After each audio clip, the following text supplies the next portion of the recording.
The African Union is calling for greater participation of women in maritime, especially in the development of Africa's blue economy. If achieved, this will see increasing interest in African countries that are developing maritime industries. That could translate into economic benefit from maritime resources for Africa, as well as opportunities in fields such as ship ownership, fishing, manufacturing, shipbuilding, and natural resource extraction. Welcome. It's great to have you join us on today's edition of Maritime Update, where we bring to you every week activities in the maritime industry. I am Norma Obiaswalo.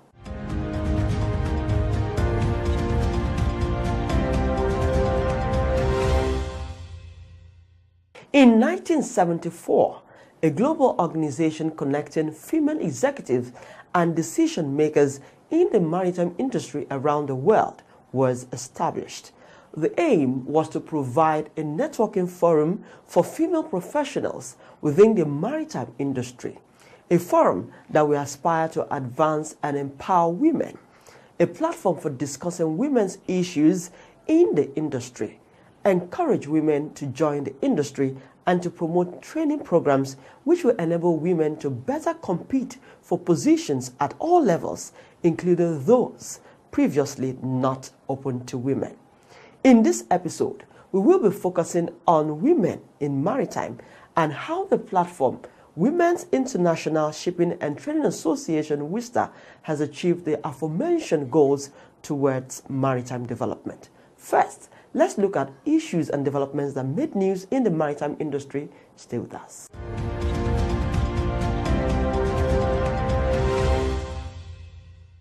President Muhammadu Buhari will in December 2018 inaugurate a first-of-its-kind inland dry port in Edo State. The Nigerian Shippers Council laments bureaucratic bottleneck and synergy as factors affecting ease of doing business. Otumba clears the air, says NIMAS are not responsible for the detained seafarers. And now to the main stories. President Muhammadu Buhari will be inaugurating a first-of-its-kind inland container dry port, Edo ICD, in December. Charles Ahigwe, the project initiator, disclosed that the project is at its last stage and will play host to 4 federal government agencies for an on-the-spot final assessment on September the 17th. The agencies include Nigerian Shippers Council, Infrastructure Concession Regulatory Commission, and the Federal Ministries of Transport and Finance.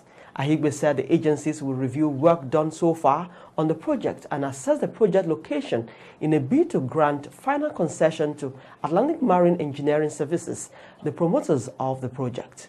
This, he said, will facilitate the submission of reports to the Minister of Transport on the state of readiness of the ICD to commence receiving containers as an import and export dry port, which will help decongest Lagos. This project is expected to create more than 15,000 direct and indirect jobs and serve as a one-stop shop for import and export activities in the South-South region. The Nigerian Shippers Council has lamented that bureaucratic bottleneck and lack of synergy amongst government agencies as reasons affecting compliance with ease of doing business policy introduced by the presidency. The Executive Secretary and CEO of the Council, Hassan Bello, who was represented by Ndukwe Emenike at the continuous mandatory professional training workshop organized by the Port and Terminal Management Academy of Nigeria in Apapa, noted that lack of automation of port processes and the continued reliance on paper-based processes. He added the absence of seamless transfer of information among industry players and a general lack of transparency in the activities of government agencies, lack of visible investment to enhance and rebuild the country's social and physical infrastructure such as roads, rail, ports, and dredging for barge operations on the inland waterways, and power, which is a critical infrastructure and an indicator for prospective investors, which explains the low level of investment attracted by the maritime sector.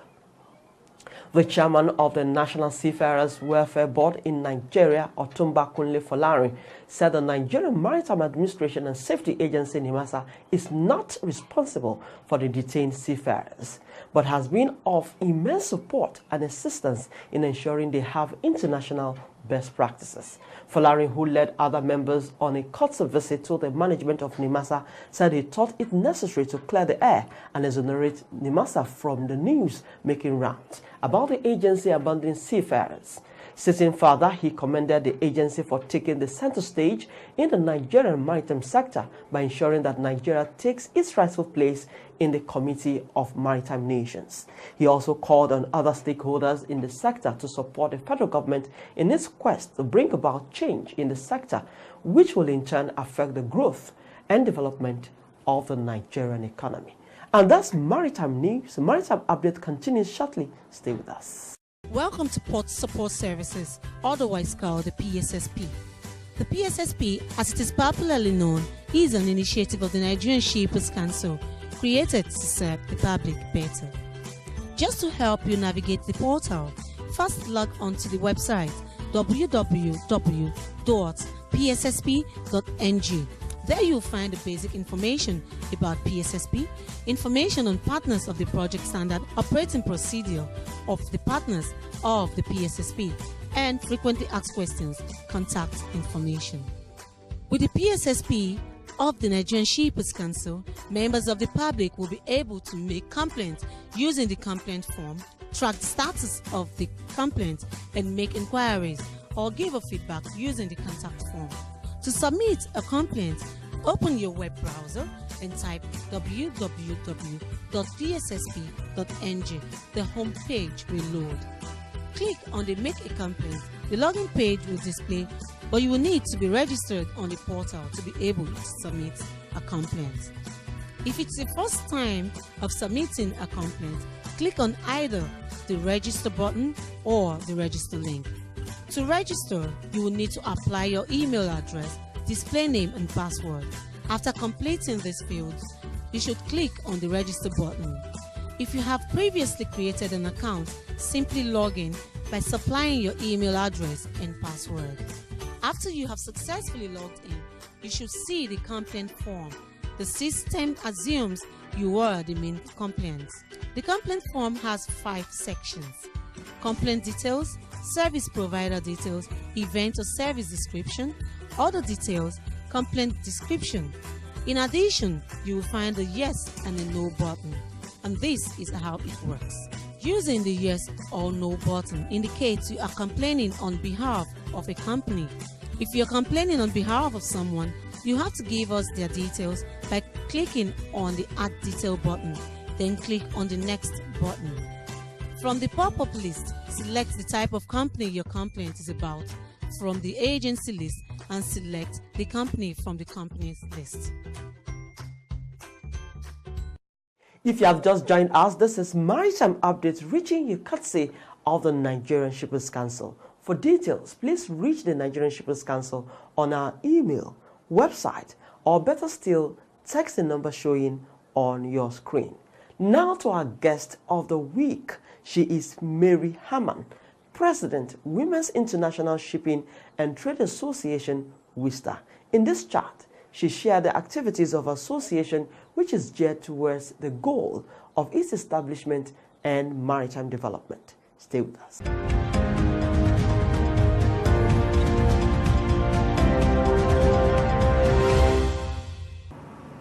What has WISTA, under your leadership, done to rebrand the image of the maritime industry locally and internationally?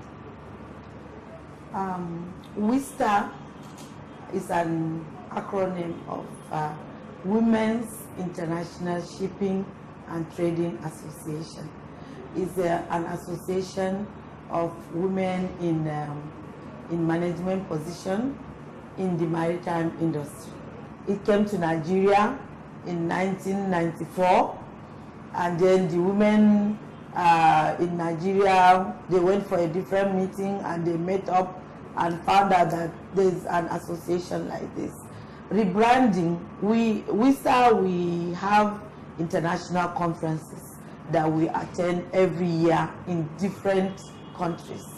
We have about 44 countries that have WISTA members, that we have national WISTA in 44 countries. And every year we attend, we have our AGM in different countries. Like last year we were at Rotterdam for our AGM.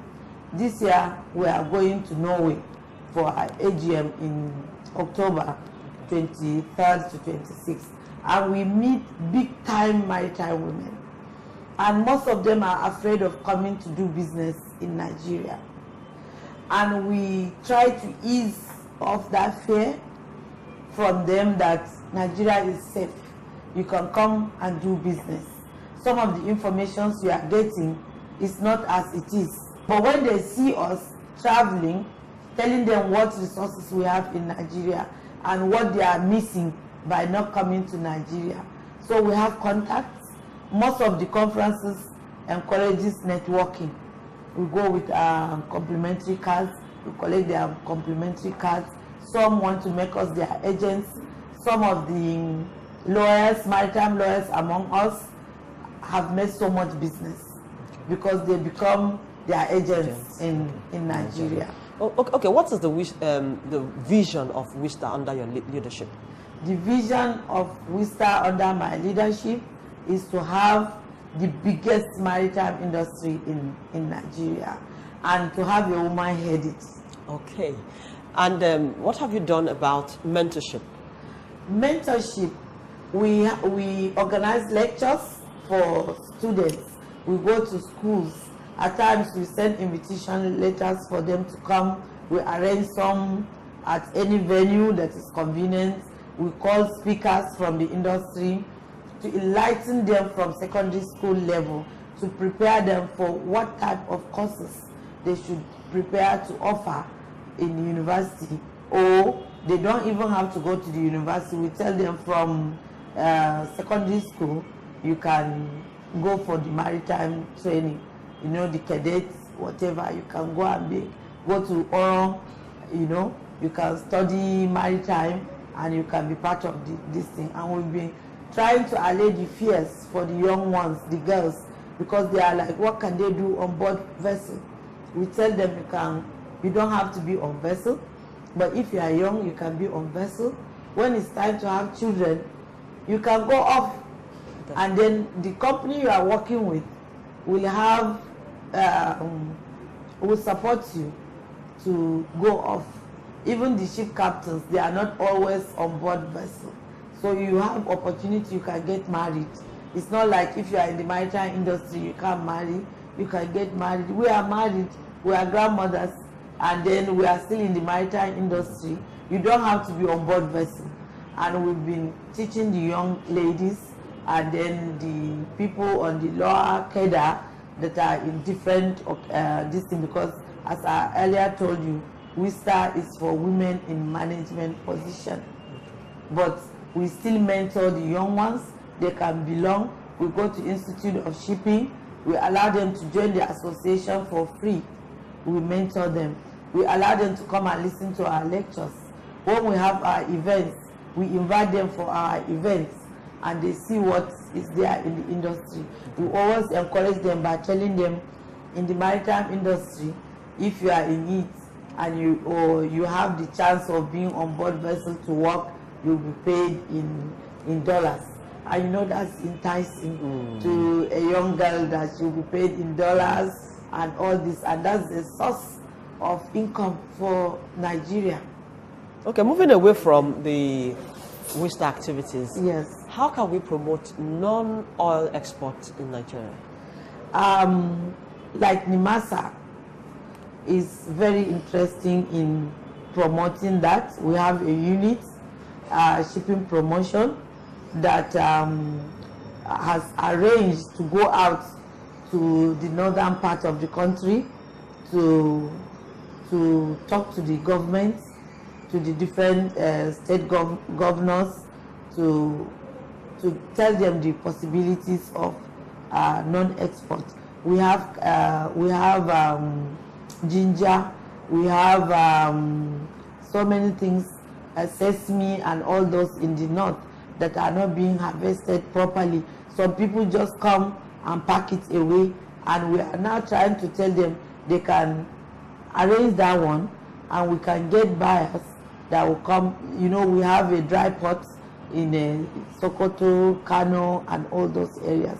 So we've spoken to them about the non-oil export, and then we've arranged that if, for example, they need to export something, we will get the people that buyers for them. But is this export focused on agricultural and solid minerals products? Yes. Okay. It's on agricultural and any government cargo. Okay. Yes. Okay. In your own view, how do you think we can make the Nigerian port the hub for Africa, which will help avert cargo diversion? Is the rates, is the charges, and then those charges, most of them. Okay, you mean the charges are not competitive? Yes, that's why you see like cargoes that are meant for our ports are being diverted to other ports, and then it's because also of the security and what we are checking. You know, the customs are vigilant now, and the shippers are not comfortable with those activities. That's why you see at times they divert cargoes, or because of our port charges. So what can we do to make our charges competitive? Because we are losing so much money to the neighboring countries.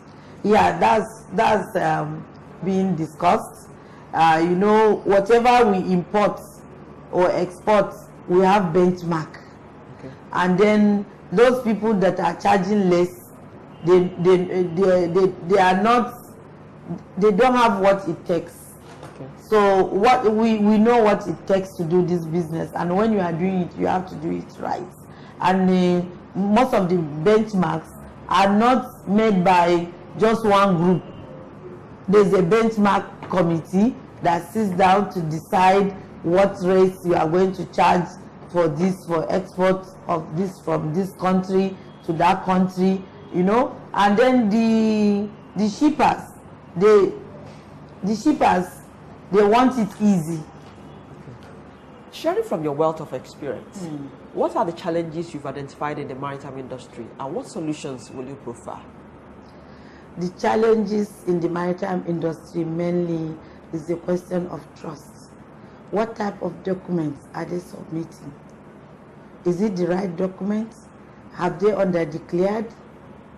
You know, all those under-declaration, and then wrong declarations, because sometimes you declare different things from what is on your manifest.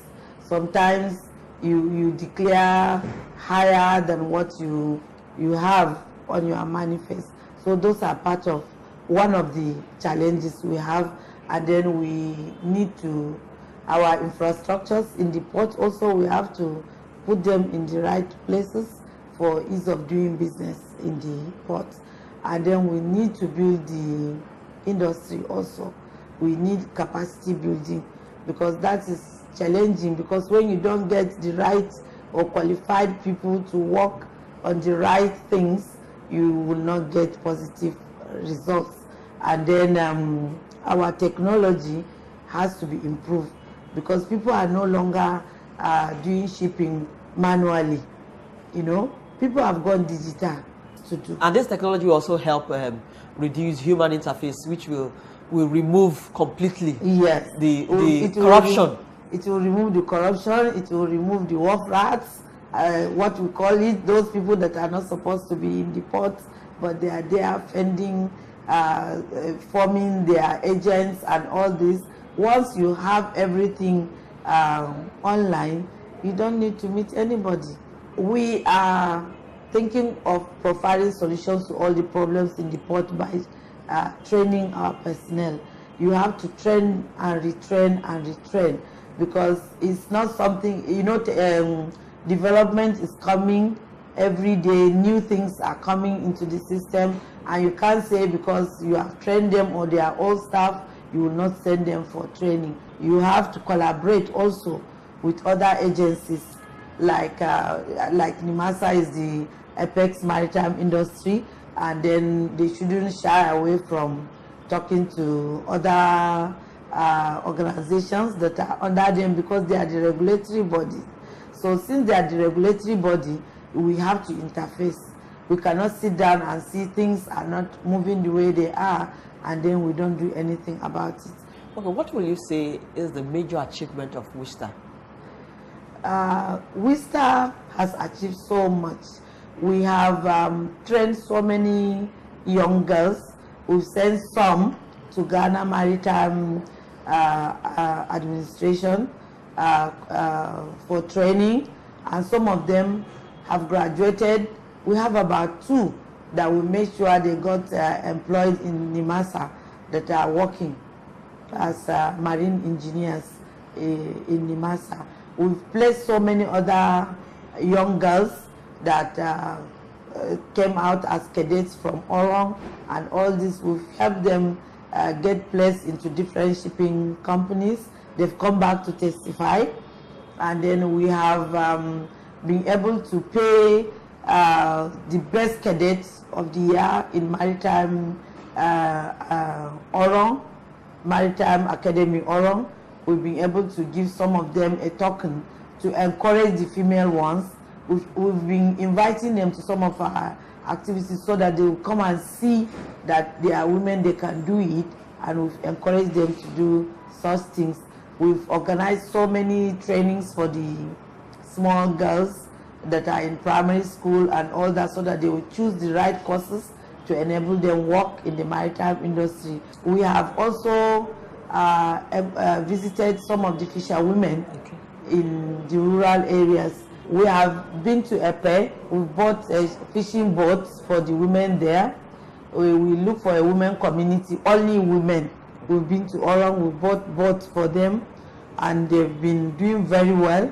We invite them to some of our programs so that they will come and we showcase them that we are doing this, we are doing that, and then they've come with fish, and at times they come with money. We say, what is it for?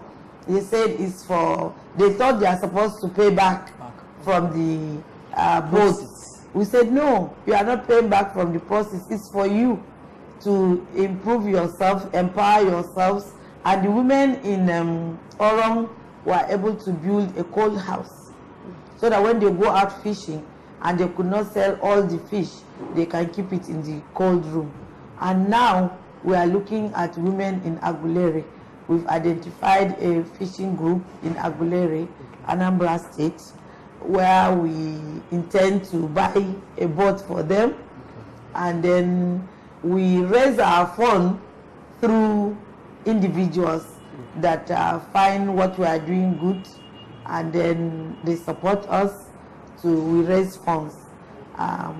They support us to buy these vessels and encourage the women, because they may not have it in their plans. That is the big companies in the maritime industry. But we, being the women in the industry, we can approach them and we can access whatever help they want for these communities. So that's what we have been doing, and we will continue to do. That's a fine place to end this chat. It's been with Mary Hammond. She is the President, Women's International Shipping and Trading Association, WISTA. Many thanks for coming. Thank you for having me, Noah.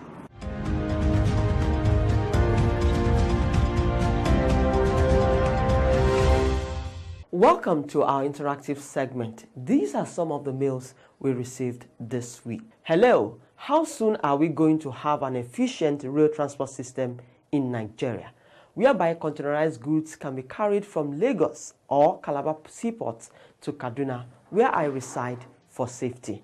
Zainab Ahmed from Kaduna. Thank you for bringing us this program every week. When will the infrastructural issues, road and power, be addressed? Investment in these areas are the only sure way to ensure development in the maritime sector. Jacob Onoge.